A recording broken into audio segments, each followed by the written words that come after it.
It's the Recruiting Roundup powered by Rock and Refuel Varsity, Scout.com's Jason Jewell. I'm Jared Cohen. We bring the latest in Arizona high school football recruiting and do so year-round. Not much on the recruiting front, Jason, but how about the way the Arizona schools played against California schools last week? Yeah, on a national level, everybody thinks that Arizona takes a backseat to the football that's played in California. But there was 4 huge victories for our teams, our local teams here in Arizona.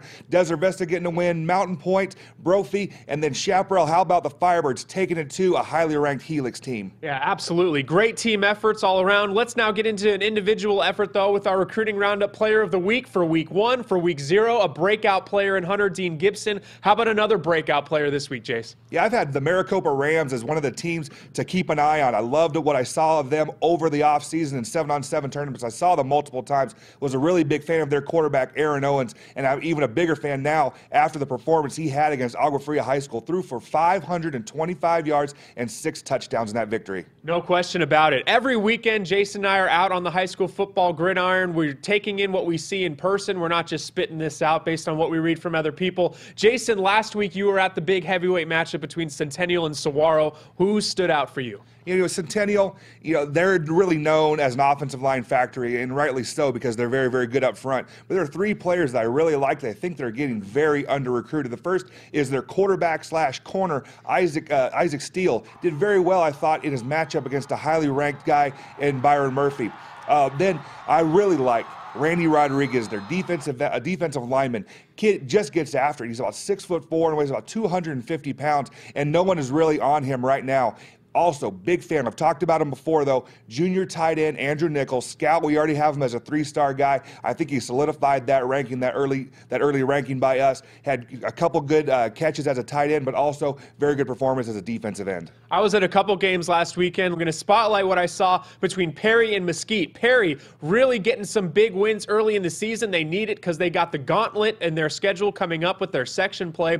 But I'm going to focus on the team that unfortunately came on the losing side of it, Mesquite. And it was my first chance to see Roy Lopez in person. Heard about his breakout year last year, heard about him being a standout wrestler, being a state champion, so I wanted to catch him live. Roy, he was MVP of UCLA's camp for defensive linemen, also did so at U of A.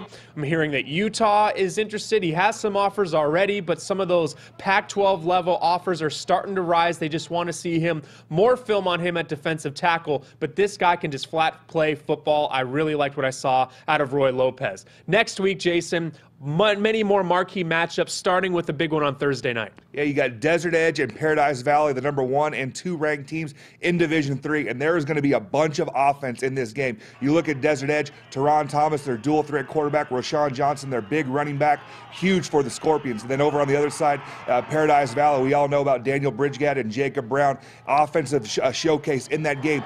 This game is going to come down to, though, defense. Who can make a crucial stop? No question. And there's other big games around. Centennial going up against Basha. Great litmus test for both teams. Really out to prove a lot in Division I.